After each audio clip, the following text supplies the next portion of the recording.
গাড়ির সর্বোচ্চ গতিসীমা কি?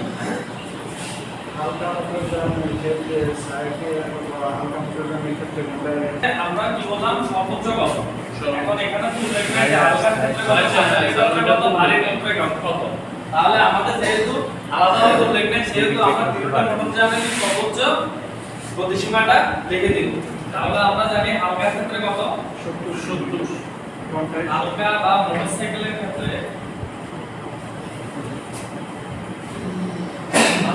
মোটরসাইকেলের ক্ষেত্রে ঘন্টায় কত? 70 কিলোমিটার। ক্ষেত্রে ঘন্টায় কিলোমিটার না, ঘন্টায় হচ্ছে 70 মাইল। মাইলেজ। তারপর আসি মাঝারি ক্ষেত্রে হচ্ছে মাঝারি বা যাত্রীবাহী। সেটা কি তিনটাই লিখে দিতে হবে? হ্যাঁ, তিনটাই লিখে দিতে হবে। মাঝারি বা যাত্রীবাহী মোটরযানের ক্ষেত্রে 45 ঘন্টায় 35 মাইল।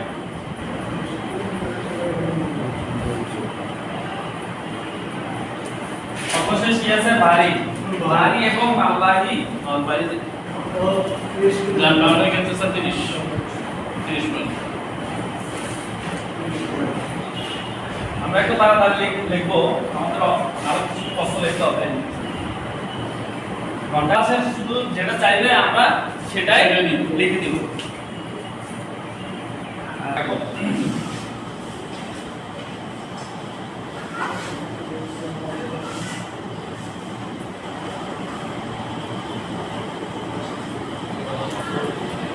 হালকা মোটরযান কাকে বলে আমরা তো জানি নাকি? যে মোটরযানের রেসিপিকৃত বোঝাই ওজন 2727 কেজি বা 500 পাউন্ডের অধিক নয় তাকে হালকা মোটরযান বলে।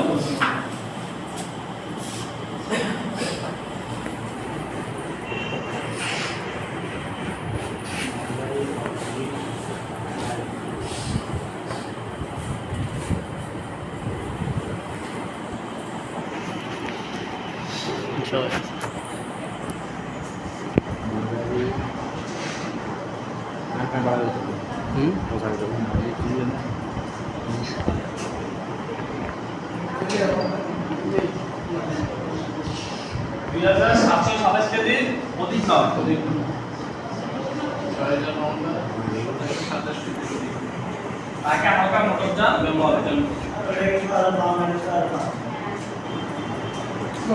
মধ্যে কি কি গাড়ি আমরা দেখতে পাই? হালকা মোটরযানের মধ্যে দুটো আছে, কার, মোটরসাইকেল, মহাবাস। এখানে সর্বোচ্চ হচ্ছে 3 টনের নিচে, 3 টনের নিচে যতগুলো আছে বা 2727 কেজির অধিক নয় এমন সবগুলো হচ্ছে হালকা মোটরযান। মাঝারি মোটরযান, মাঝারি মোটরযান কাকে বলে? হালকা তো পেয়ে গেলাম, এখন আমরা হালকাটাকে আগে আনবো। সুবিধার্থে আমরা 14500 পাউন্ড, 14500 পাউন্ড, 6590 কেজি, 6590 কেজি অধিক নয়। রেসিপিকৃত বোঝাই হলো 14500 পাউন্ড বা 6590 কেজির অধিক। যাই আছে তাই হচ্ছে ভারী মোটরযান। তাহলে হালকা, মাঝারি, ভারী মোটরযান কাকে বলে আমরা মোটামুটি ক্লিয়ার। এরপর আসি ট্রাফিক সাইন। ট্রাফিক সাইন কয় প্রকার? 3 প্রকার। আমরা একটা জিনিস মনে রাখবো, ট্রাফিক সাইন, ট্রাফিক আইন এবং হচ্ছে ট্রাফিক সিগন্যাল। তিনটাই 3 প্রকার। সাইন সিগন্যাল একই কথা না? সাইন হচ্ছে যে চিহ্ন, আচ্ছা চিহ্ন, আর সিগন্যাল মানে হচ্ছে সংকেত।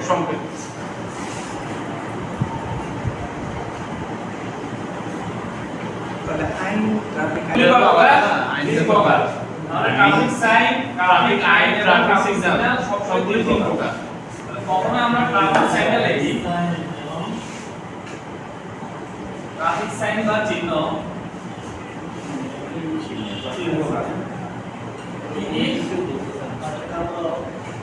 এক নাম্বার কি? বাধ্যতামূলক।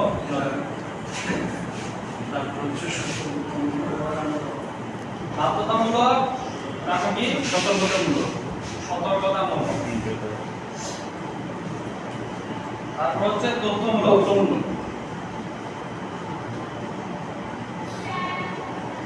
বাধ্যতামূলক চিহ্ন কয় ধরনের? দুই প্রকার। আর বাধ্যতামূলক চিহ্নগুলো কি হয়? গোলাকৃতি হয়। ট্রাফিক আইন, ট্রাফিক সাইন। আর সতর্কতামূলক ত্রিভুজাকৃতি।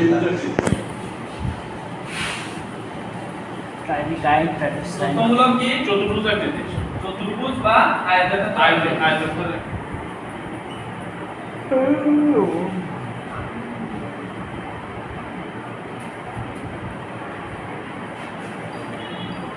আবার কয় ধরনের? দুই ধরনের। একটা হচ্ছে লাল আর একটা হচ্ছে নীল। ট্রাফিক চিহ্ন কিসে সতর্কতামূলক। আর চতুর্ভুজ বা আয়তাকার চিহ্ন কি? সাধারণ। তথ্যমূলক। চতুর্ভুজ বা আয়তাকার চিহ্নগুলো কি? তথ্যমূলক এবং পথ নির্দেশক তথ্যমূলক নির্দেশক।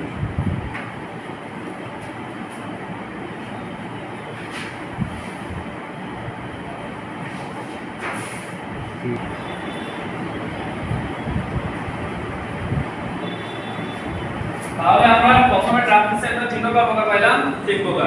এটা হচ্ছে বাধ্যতামূলক, সতর্কতামূলক, তথ্যমূলক। বাধ্যতামূলক গোলাকৃতি চিহ্ন বিশিষ্ট হয়, সতর্কতামূলক ত্রিভুজাকৃতি চিহ্ন বিশিষ্ট হয়, তথ্যমূলক চতুর্ভুজ বা আয়তাকার চিহ্ন বিশিষ্ট হয়।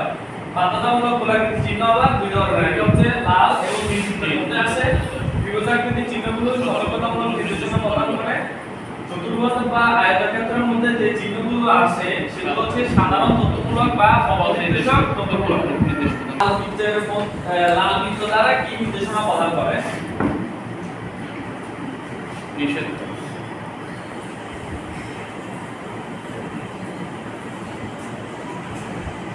কি নির্দেশনা প্রদান করে বা কি নির্দেশনা বোঝায়?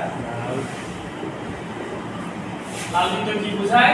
নিষেধ বা অবশ্যই বর্জনীয়। নিষেধ বা অবশ্যই বর্জনীয় নির্দেশ। মানে এটা কোনোভাবেই করা যাবে না। বৃত্তাকৃতি লাল বা নীল। তারপর যদি আছে ত্রিভুজ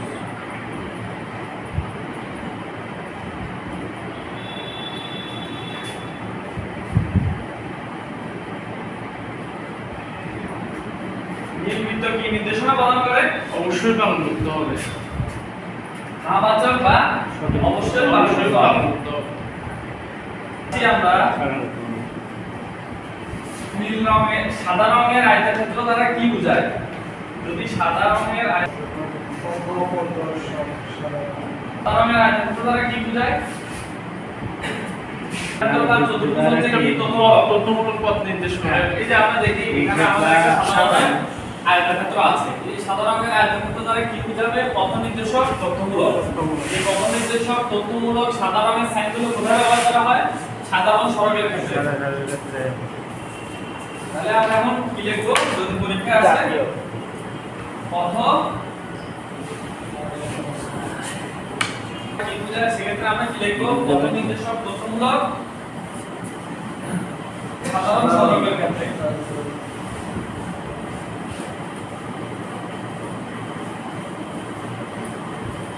আচ্ছা, যদি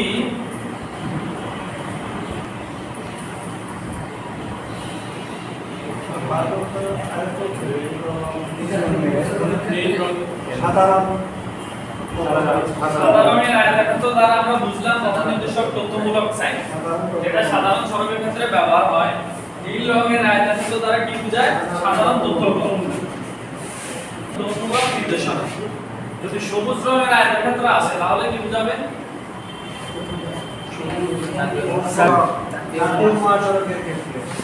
নীল রঙের আয়তক্ষেত্র দ্বারা বোঝায়। তাহলে আমরা আয়তক্ষেত্র কয় ধরনের দেখলাম? তিন ধরনের। তিন ধরনের। নীল, সবুজটা কোথায় হয়? সবুজ এগুলোর দ্বারা কি বোঝায়? পথ নির্দেশক তথ্যমূলক। সাধারণ সড়কগুলোর ক্ষেত্রে সাধারণ তথ্যমূলক নির্দেশনা সবচেয়ে বেশি ব্যবহার করা হচ্ছে নীল কালারের আয়তক্ষেত্রে। সাধারণ আর সাদাটা হচ্ছে সাধারণ তথ্যমূলক নির্দেশনা। এটা যেটা ব্যবহার করা হয় সাধারণ তথ্যমূলক ছাড়াই সাধারণ সড়কের ক্ষেত্রে। সড়কও দেখা যেতে পারে বা জাতীয় সড়কে দেখা যেতে পারে। এই যে দেখি আমরা সাধারণ সড়ক দেখা এই যে আছে তো স্যার সাধারণে দুইটা তথ্যমূলক নির্দেশনা। এগুলো মানে কি বোঝাচ্ছে? শহর, নগর, গ্রাম চিহ্নিতকরণ বা প্রবেশ পথ। আর যেটা হচ্ছে যশোর মরালের উপর একটা ব্যান চিহ্ন দেওয়া, সেটা মানে কি বোঝাচ্ছে? যে শহর, নগর, গ্রাম বহির্গমন বা রাস্তা শেষ। ঠিক আছে? মানে ওই এলাকা ছেড়ে যাওয়ার রাস্তা। সবুজ রঙের আয়তক্ষেত্র দ্বারা বোঝা যায় প্রথম উদ্দেশ্যক তথ্যমূলক জাতীয় মহাসড়কের ক্ষেত্রে। একটা সাদা পাইছি, সবুজ পাইছি। যখন গাড়ি চালাবো তখন দেখতে পাবো দেখা যায়। জাতীয় মহাসড়কের মধ্যে এই যে সবুজ এবং লাল এই রংগুলো কি দৃষ্টি আকর্ষণ বেশি করে। জাতীয় মহাসড়কগুলোর ক্ষেত্রে কিন্তু সাধারণ পথনির্দেশক তথ্যমূলক সাইনের জন্য সবুজ রঙের আয়তক্ষেত্র ব্যবহার করা হয়। জাতীয় ট্রাফিক আইন কয় প্রকার? 3 প্রকার। কি কি? একটা হচ্ছে 1200 ট্রাফিক আইন একটা হচ্ছে 2 নম্বর কি? দ্বিতীয় মৌলিক ট্রাফিক আইন।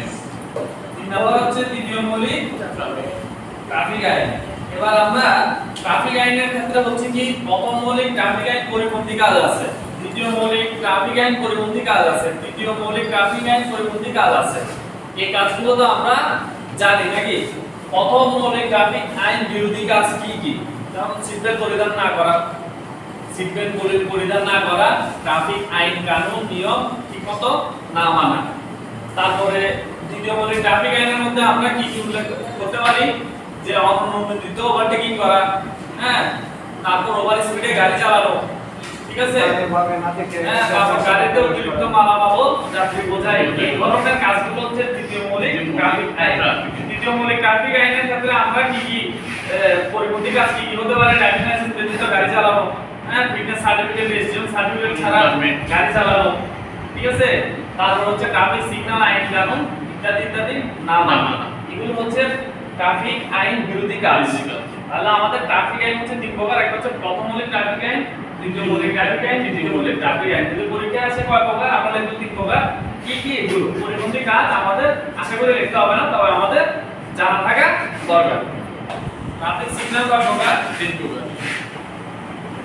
ট্রাফিক সিগন্যাল সিগন্যাল কয় প্রকার? আমরা জানি 3 প্রকার। সবগুলো 3 প্রকার, তবে এই ট্রাফিক সিগন্যাল তো 3 প্রকার। এটা এক প্রকার হচ্ছে কি আলোর সংকেত। না ওইটা তো স্যার সাইনটা আপনার আলোর সংকেত বা লাল, লাল সবুজ হলুদ। না এইটা তার মানে এই যে রাস্তায় গেলে কিন্তু এবং পুনরায় লাল বাতি।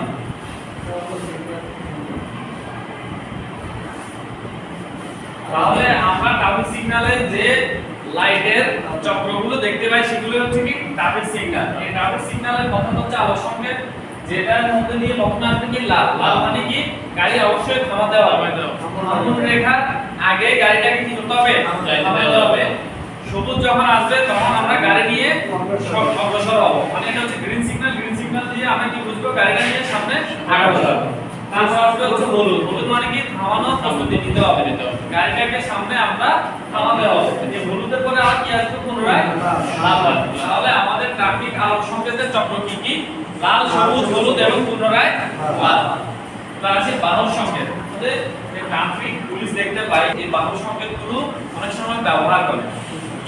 কি কারণে ব্যবহার করে? অনেক জায়গাতে দেখা গেছে 3 লাইন 4 লাইন রাস্তা আছে, কারণ সবগুলো লাইনকে একসাথে কন্ট্রোল করার জন্য অনেক সময় বাহন সংকেতের মাধ্যমে কি আমরা সিগন্যাল পাই।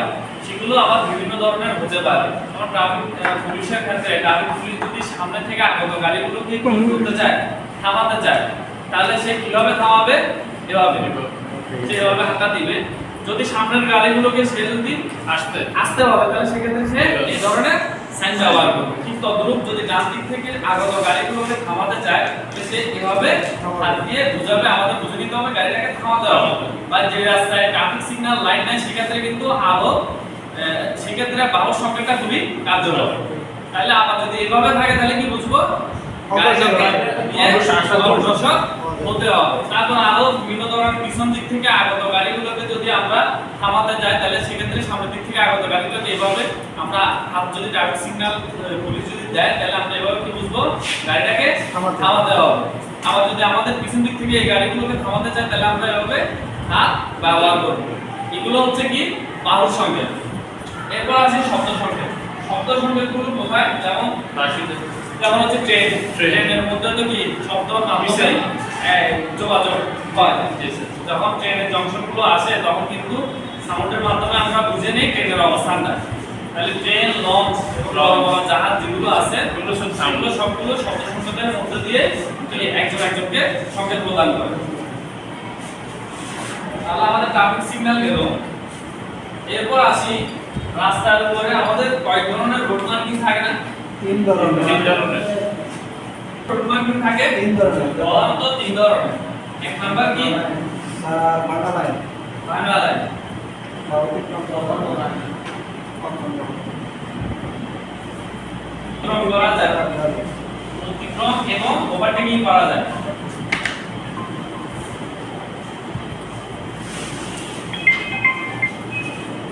একক অখণ্ড লাইন,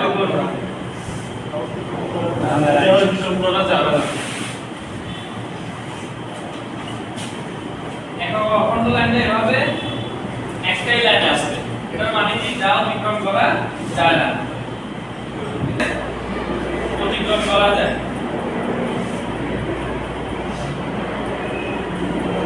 তারপরে কি দ্বৈত অখণ্ড লাইন, মানে হচ্ছে দুইটা অখণ্ড লাইন, এভাবে একটা থাকবে, এভাবে আরেকটা থাকবে। এই রোড মার্কিং এর মানে কি যা অতিক্রম করা যাবে না, নিষেধ, সম্পূর্ণ এবং আইনত দণ্ডনীয় অপরাধ। তাহলে এই সমস্ত রোড মার্কিং যেখানে দেখবো সেখানে কোনোভাবে ওভারটেকিং লেন পরিবর্তন করা যাবে না।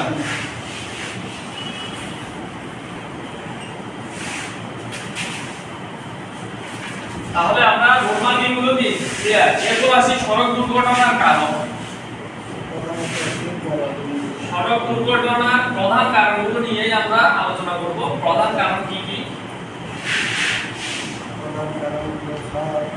জানছিলাম যে 4 ধরনের ওভার আছে, 4টা ওভার আছে। এই ওভারগুলোই হচ্ছে কি সড়ক দুর্ঘটনার মূল কারণ। একটা কি ওভার কনফিডেন্স, মানে কি অতিরিক্ত আত্মবিশ্বাস বা ওভার কনফিডেন্স। আরেকটা কি ওভারলোড, মানে কি speed, over speed. Over speed মানে কি অতিরিক্ত গতিতে গাড়ি চালানো, অতিরিক্ত গতিতে গাড়ি চালানো।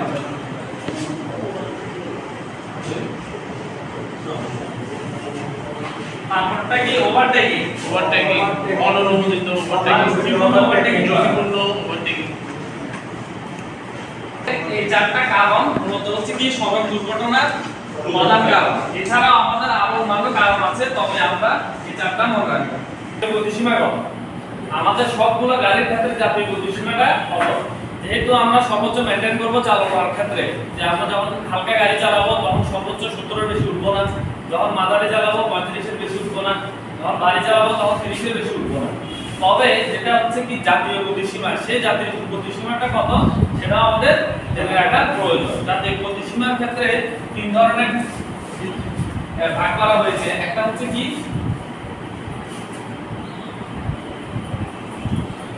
এটা প্রথম ক্যাটাগরিটা কি pickup, caravan, jeep, station wagon, private car বা মোটরসাইকেল। এগুলো জাতীয় গতিসীমা কত? 50 কিলোমিটার। কত? 50 কিলোমিটার। এবার 2 নম্বর ক্যাটাগরিতে আছি, সেটা হচ্ছে কি বাস, ট্রাক বা সমগোত্রীয় যাই আছে, মাঝারি যান যেগুলো আছে সেগুলোর ক্ষেত্রে কত হবে? 40 কিলোমিটার। 3 নাম্বার হচ্ছে বড় বড় কিছু ট্রেলার আছে না, মালবাহী ট্রেলার আছে না, মালবাহী ট্রেলার এবং আর কি কিলোমিটার। এগুলোর ক্ষেত্রে কত দেখা যাচ্ছে? 30 কিলোমিটার। যদি পরীক্ষা আসে যে ব্যাটারি কাজ কি, সেটা আমরা ব্যাটারি কাজ কি লিখবো? আমি সর্বপ্রথম করলাম ইঞ্জিনকে চালু করা, সবার আগে আমরা কি লিখবো? মোটরযান চালু করা।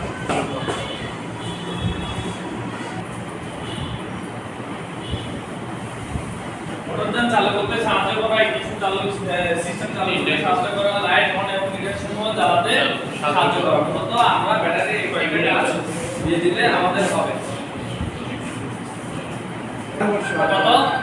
500 অপেশাদার প্রশিক্ষণ 19 এর ক্ষেত্রে কত 18 এবং পেশাদার ড্রাইভিং লাইসেন্সের ক্ষেত্রে চালকের বয়স কত হতে হবে 21 হতে হবে। 20 টাকা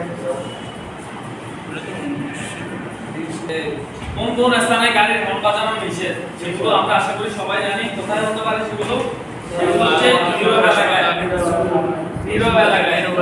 নীরব এলাকাটা কি? নীরব এলাকাটা হচ্ছে স্কুল, শিক্ষা প্রতিষ্ঠান, হাসপাতাল, হ্যাঁ, মসজিদ, ছোট অলিগলি, সংকীর্ণ রাস্তা, হ্যাঁ, বা হচ্ছে আবাসিক এলাকা।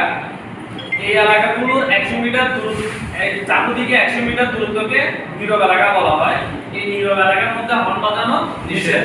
তাহলে আমাদের নীরব এলাকায় হর্ন আমরা বাজাতে পারবো না। তারপর হচ্ছে কোন কোন স্থানে ওভারটেকিং নিষেধ। তাহলে কোন কোন স্থানে? প্রথম কথা হচ্ছে যে জায়গার মধ্যে ওভারটেকিং নিষেধ সাইন আছে এমন জায়গা। তারপর হচ্ছে ব্রিজ বা কালভার্টের আগে পরে নির্দিষ্ট একটা দূরত্বের মধ্যে আমরা ওভারটেকিং করব না।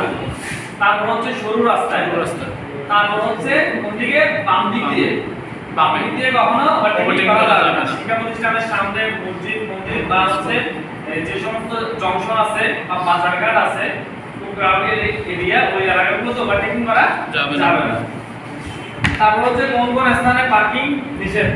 তাহলে ঠিক সেম, প্রথমে হচ্ছে যে জায়গায় পার্কিং নিষেধ সাইন আছে ওই জায়গায়, শিক্ষা প্রতিষ্ঠানের সামনে, হাসপাতালের সামনে, অফিস আদালতের সামনে, মসজিদ বা মন্দিরের সামনে, বাজারঘাট এরিয়া, ব্রিজ বা কালভার্টের আগে বা পরে, এই সমস্ত জায়গায় বা হচ্ছে যে জায়গার মধ্যে সবসময় কি গাড়ি চলাচল করে এই জায়গার মধ্যে গাড়ি পার্কিং করা যাবে না।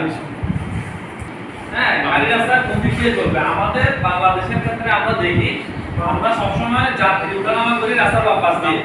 তাহলে বাম পাশ দিয়ে কখনো কি করা যাবে না? ওভারটেকিং করা যাবে না। হ্যাঁ, করা যাবে যদি কখনো আমরা বাম দিকে কোনো একটা গাড়ি আমার রাস্তার মাঝামাঝি আছে এবং সে ডান দিকে কি যাওয়ার জন্য ওভারটেকিং দিচ্ছে, সে ডান দিকে যে কোনো প্রয়োজনে হোক, ইউটার্ন হোক, সে ডান দিকে যাওয়ার প্রবণতা দেখাচ্ছে বা সেই ইন্ডিকেটর ব্যবহার করছে, সেক্ষেত্রে আমি তাকে বাম দিক থেকে ওভারটেকিং করব। সেক্ষেত্রে আমরা কি করব? বাম দিক থেকে ওভারটেকিং করব, না হলে সবসময় ডান দিক থেকে ওভারটেকিং করতে হবে। অবস্থায় সামনের গাড়িকে অনুসরণ করার সময় কি কি বিষয় লক্ষ্য রাখা উচিত? সামনের গাড়ি গতিবিধি লক্ষ্য করা, সামনের গাড়ি থামার সামনে দিচ্ছে কিনা, গাড়ি ডানে বামে ঘোরার প্রথম সামনে জিনিস দিচ্ছে কি? কিনা। প্রথম জিনিস হচ্ছে সামনের গাড়ির সাথে আমার নিরাপদ দূরত্ব বজায় রাখা। মানে আমি যে একটা ব্রেক করব, তাহলে এই ব্রেকের যে ডিসটেন্সটা ঠিক আছে কিনা, মানে আমি এমন ভাবে আমার দূরত্বটা মেইনটেইন করতে হবে যাতে আমি তার গাড়ির ব্যাক সাইড দিয়ে মেরে না দিই। তাহলে আমার প্রথম কাজ হচ্ছে কি নিরাপদ দূরত্ব মেইনটেইন করা। এরপর হচ্ছে গাড়িটা ডানে বা বামে যাওয়ার জন্য দিচ্ছে কিনা। তারপর হচ্ছে যে আমার ডানে এবং বামে যথেষ্ট ফাঁকা জায়গা আছে কিনা। এই সমস্ত বিষয় আমি লক্ষ্য করার পরে যদি আমার সুযোগ থাকে তাহলে আমি গাড়িটা ওভারটেকিং করব। সামনের গাড়ির অনুসরণ করার সময় এই ব্যাপারগুলো আমাদের খেয়াল রাখতে হবে। ক্রসিং বা রেল ক্রসিং কয় ধরনের? আমরা জানি রেল ক্রসিং দুই ধরনের, একটা হচ্ছে রক্ষিত লেভেল ক্রসিং আর একটা হচ্ছে অরক্ষিত লেভেল ক্রসিং। রক্ষিত রেল ক্রসিং মানে কি? যে রেল ক্রসিং এর মধ্যে একদম বারবার থাকে, ওইজন্য ওকে রক্ষিত লেভেল ক্রসিং বলা হয়েছে। আর যে জায়গার মধ্যে বাধা নেই তাকে অরক্ষিত বলা হয়েছে। আমাদের দেশের মধ্যে দুই ধরনের রেল ক্রসিং আমরা দেখতে পাই। কোন কোন জায়গায় ওখানে রেলের নিয়োজিত কর্মচারী থাকে, হ্যাঁ, গেটম্যান থাকে, সে এটা নিয়ন্ত্রণ করে। আবার কোন ক্ষেত্রে বা গ্রাম অঞ্চলে সেটা দেখা যায় না, স্বল্পতার কারণে দেখা যায় না। ওই সমস্ত জায়গাগুলো আমরা অতিক্রম করার সময় বাড়তি সতর্কতা অবলম্বন করতে হবে। ভালোভাবে ডানে বামে দেখে, যদি ডানে বামে দেখে নিরাপদে সামনে গাড়িটাকে খুব আস্তে আস্তে বাড়াতে হবে। তারপর আমরা কি করব? লেভেল ক্রসিংটা অতিক্রম করব। তারপর আমরা আসি গাড়ির অবস্থা পর্যবেক্ষণ করার জন্য আমাদেরকে প্রতি মিনিটে কয়বার লুকিং গ্লাসে রাখতে হবে? প্রতি মিনিটে অন্তত 6 থেকে 8 বার আমরা লুকিং গ্লাসে দেখব গাড়ির পিছনের অবস্থা।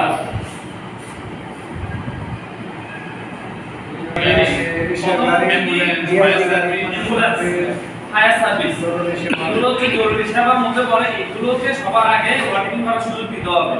আমার যত তাড়া থাক না কেন, এই গাড়িগুলো কখনো কি ওভারটেকিং করার সুযোগ আমরা করতে মানা করবো না, বা ওদেরকে এখন কোনো বাধা সৃষ্টি করবো না যাতে ওভারটেকিং করতে না পারে। অ্যাম্বুলেন্স, তারপর হচ্ছে কি ফায়ার সার্ভিস, জরুরি সেবা, হ্যাঁ, তারপর হচ্ছে ভিআইপি গাড়ি, হ্যাঁ, এই সমস্ত গাড়িগুলোকে আমরা সবসময় ওভারটেকিং করার সুযোগ দিব। তারপর হচ্ছে হেডলাইট ফ্লাশিং বা আপার ডিপ আর ডাবল করার নিয়ম নেই। আমাদের গাড়ির মধ্যে হেডলাইট থাকে না, হেডলাইটের মধ্যে দুই ধরনের লাইট থাকে, একটা হচ্ছে কি আপার ডিপ আর একটা হচ্ছে লোয়ার ডিপ। এগুলোকে হাই বিমও বলে, লো বিমও বলে। একটা জিনিস মাথা রাখতে হবে, শহরের রাস্তার মধ্যে কখনো হাই বিম দিয়ে গাড়ি চালানো যাবে না। শহরের রাস্তায় সবসময় লো বিমে গাড়ি চালাতে হবে। আর শহরের থেকে বাইরের রাস্তায় যে রাস্তাগুলো অন্ধকারাচ্ছন্ন বা হচ্ছে শহর থেকে অনেক বাইরের দূরের রাস্তা, ওই রাস্তাগুলো থেকে আমরা কি করব, হাই বিম ব্যবহার করব। তবে যদি কোনো গাড়ি আমাদের 150 মিটার দূরত্বের মধ্যে চলে আসে, তাহলে সেটা যে রাস্তাই হোক আমাদেরকে হাই বিম থেকে লো বিমে নিয়ে আসতে হবে। এটা হচ্ছে হাই বিম এবং লো বিম ব্যবহার করার নিয়ম। কেননা যখন একটা গাড়ি আমাদের 150 মিটার দূরত্ব সীমার মধ্যে চলে আসে, তখন যদি আমরা হাই বিম ব্যবহার করি তাহলে চালকের দৃষ্টি ব্যাঘাত ঘটে, যে ওই আলোতে ঠিকমতো দেখতে পায় না, জন্য তখন হাই বিম ব্যবহার করা যাবে না। এগুলো আশা করি আমরা সবাই জানি। গাড়ি ব্রেক ফেল করলে করণীয় কি, গাড়ি যখন ব্রেক ফেল করবে তখন আমরা কি করব, স্টিয়ারিংটা ভালো করে সবসময় ধরে রাখবো। গাড়ি যদি উচ্চ গতি সম্পন্ন থাকে তাহলে উচ্চ গতি থেকে ধীরে ধীরে গিয়ার কমিয়ে আমরা কি করব, কম গতির গিয়ারে গাড়িটা নিয়ে আসবো। অ্যাক্সেলারেটর থেকে পা একেবারে সরিয়ে দিব। এভাবে আমরা সুবিধামতো একটা স্থানে ঠেকিয়ে গাড়িটাকে কি করব, নিয়ন্ত্রণ করব। ঠিক আছে? তাহলে গাড়ির ব্রেক ফেল করলে প্রথম কথা হচ্ছে কি, গাড়ি কম গতিবেগে আনা, অ্যাক্সেলারেটর থেকে পা সরিয়ে নেওয়া এবং স্টিয়ারিংটা শক্ত করে ধরে সুবিধামতো স্থানে গাড়িটা পার্কিং করা। তারপর আসি গাড়ির চাকা ফেটে গেলে করণীয় কি। গাড়ির চাকা ফেটে গেলে প্রথম করণীয় হচ্ছে ব্রেক চাপা যাবে না। গাড়ির চাকা ফেটে গেলে তাৎক্ষণিকভাবে কখনোই ব্রেক চাপা যাবে না, এতে গাড়ি কি করতে পারে, উল্টে যেতে পারে। তাহলে গাড়ির চাকা যখন ফেটে যাবে তখন প্রথম কাজ হচ্ছে কি, গাড়ি কম গতিবেগে আনা। আমার এখানে তো আমার ব্রেক সিস্টেম ঠিক আছে, তাহলে আমার গাড়ি যখন কম গতিবেগে আনবো, গাড়িটার স্টিয়ারিংটা শক্ত করে ধরে রাখবো, অ্যাক্সেলারেটর থেকে কি পা সরিয়ে ফেলবো। তারপর আস্তে আস্তে কি করব, ব্রেক করব। ব্রেক করে গাড়িটাকে সুবিধামতো স্থানে রেখে দিব। তারপর হচ্ছে হ্যাজার্ড বা বিপদ সংকেত বাতি। আমরা জানি আমাদের গাড়িতে সামনে এবং পিছনে জোড়া করে চারটি ইন্ডিকেটর আছে। এই চারটি ইন্ডিকেটর লাইট যদি একসাথে কখনো চলে তাহলে আমরা ধরে নিব কি, গাড়িটা হয়তো বিকল হয়েছে, গাড়িটাই ইঞ্জিন বিকল হয়েছে বা অন্য কোনো কিছু ঘটছে, প্রতিকূল আবহাওয়া বা দুর্যোগপূর্ণ পরিস্থিতি। এই সময়গুলোর মধ্যে কোনো একটা ড্রাইভার যদি করে তাহলে সেই ক্ষেত্রে হ্যাজার্ড বা বিপদ সংকেত বাতি ব্যবহার করে, একে হ্যাজার্ড বা বিপদ সংকেত বাতি বলে। তারপর হচ্ছে গাড়ির ড্যাশবোর্ডে কি কি ইনস্ট্রুমেন্ট থাকে, আমরা একটু দেখে আমাদের গাড়ির মধ্যে কি থাকে, speed metre, kilometre, speed metre, temperature monitor. একটা গাড়ি প্রতি ট্রিপে কত কিলোমিটার বা মাইল অতিক্রম করলো সেটা আমরা বুঝবো কার মাধ্যমে, স্পিড মিটার। এগুলো সবগুলো আমাদের গাড়ির ড্যাশবোর্ডে আছে। তারপর কি, কিলোমিটার, ইঞ্জিনের যে কার্যকরী গতিবেগ আছে সেটা কিন্তু আমরা এই আরপিএম মিটার বা স্পিডোমিটারের মধ্যে দিয়ে পেয়ে যাই। তারপর আছে কি, ওডোমিটার আছে, ফুয়েল ইন্ডিকেটর গ্যাস। এই পাঁচটা ইনস্ট্রুমেন্ট আছে। এগুলোর পাঁচটা ভিন্নধর্মী পাঁচটা কাজ, তবে আমরা এগুলোর মধ্যে দিয়ে গাড়ি এক একটা অবস্থান বুঝতে পারি। মিটার, স্পিডোমিটার, কি কি লাইট আছে, একটা গাড়ির মধ্যে কয় ধরনের লাইট আছে যদি প্রশ্নে আসে, সেক্ষেত্রে আমরা কি করব, হাই বিম লো বিম দুটোটা হেডলাইটের মধ্যে থাকে, তাহলে আমরা হেডলাইট ইউজ করব। পার্কিং লাইট, তারপর হচ্ছে আমাদের ইমার্জেন্সি লাইট, ইন্ডিকেটর লাইট, হ্যাঁ, ব্রেক লাইট, রিভার্স লাইট। তারপর কি আছে, নাম্বার প্লেট লাইট, তারপর হচ্ছে টেল লাইট, ফগ লাইট। এই কয়েক ধরনের লাইটগুলো আমরা গাড়ির মধ্যে দেখতে পাই। পরীক্ষা যদি প্রশ্ন আসে আমরা এগুলো রেখে দিব। যদি প্রশ্ন আসে ড্রাইভিং লাইসেন্স ব্যতীত মোটরযান চালনা করলে তার শাস্তি কি? শাস্তি আমরা জানি দুই ধরনের, বর্তমানে পুরাতন আইনের শাস্তি কার্যকর, নতুন আইনের শাস্তিও কার্যকর। নতুন আইন কার্যকর হয়েছে কত থেকে? 2018 সাল থেকে। 2018 সাল থেকে নতুন আইন কার্যকর। তবে পুরাতন আইনেও এখন ট্রাফিকটা ফাইন করতে দেখা যায়। তাহলে পুরাতন এবং নতুন আইন দুটোর সম্পর্কে আমাদের সচেতন হতে হবে। যে কোনো মোটরযানের যে আইনগুলো, মোটরযান অধ্যাদেশ কত, 1983। তার মানে হচ্ছে যত ধরনের মোটরযানের রুলস আছে এবং জরিমানা আছে সবগুলো অধ্যাদেশ কত, 1983। 1983 এর অধ্যাদেশ অনুসারে বিভিন্ন ধারায় বিভিন্ন শাস্তি হয়ে থাকে। তার মধ্যে মোটর ড্রাইভিং লাইসেন্স ব্যতীত যদি গাড়ি চালায় তাহলে পূর্বের শাস্তি অনুযায়ী তার বিধান কি সর্বোচ্চ 3 মাস কারাদণ্ড অথবা কি 500 টাকা পর্যন্ত জরিমানা। নতুন নিয়ম সেটা কি ড্রাইভিং লাইসেন্স ব্যতীত কেউ যদি গাড়ি চালায় সেক্ষেত্রে সর্বোচ্চ 6 মাস পর্যন্ত কারাদণ্ড অথবা 1 লক্ষ টাকা জরিমানা সর্বোচ্চ। তারপর হচ্ছে মোটরযানের মধ্যে উচ্চ শব্দ উৎপাদনকারী কোন যন্ত্র বা হর্ন যদি ব্যবহার করে সেক্ষেত্রে তার শাস্তি কি? আমরা জানি পুরাতন আইনে সেক্ষেত্রে তার শাস্তি হচ্ছে 500 টাকা জরিমানা, নতুন আইনে সর্বোচ্চ 10,000 টাকা জরিমানা। তারপর আসি আমরা হচ্ছে ফিটনেস বিহীন বা রেজিস্ট্রেশন বিহীন মোটরযান চালালে তার শাস্তি কি? পুরাতন আইনে 3 মাস কারাদণ্ড অথবা 500 টাকা জরিমানা। নতুন আইনের ক্ষেত্রে 50,000 টাকা অথবা 6 মাস পর্যন্ত কারাদণ্ড। তাহলে আমাদের এই জরিমানা সম্পর্কে কি হতে হবে জানা থাকা প্রয়োজন। হ্যালো রঞ্জু, কি কি কারণে একটা গাড়ির ইঞ্জিন বন্ধ হয়ে যেতে পারে? কি কি কারণে একটা গাড়ির ইঞ্জিন বন্ধ হয়ে যেতে পারে? প্রথম কারণটা কি হতে পারে? এটা আমাদের এই সাইডের প্রশ্নগুলো ড্রাইভিং সংক্রান্ত, ট্রাফিক সাইন, আইন সংক্রান্ত এবং হচ্ছে রুলস রেগুলেশন সম্পর্কিত যে প্রশ্নগুলো সেগুলো সম্পর্কে আমরা জানলাম এবং হালকা ভারী এবং মাঝারি মোটরযান কাকে বলে তাও জানলাম। মোটরযানের আইন কি, সর্বোচ্চ গতি সীমার আইন কি জানলাম। ট্রাফিক সাইন কি কি কারণে ইঞ্জিন বন্ধ হয়ে যেতে পারে বা কি কি কারণে ইঞ্জিন চালু হবে না।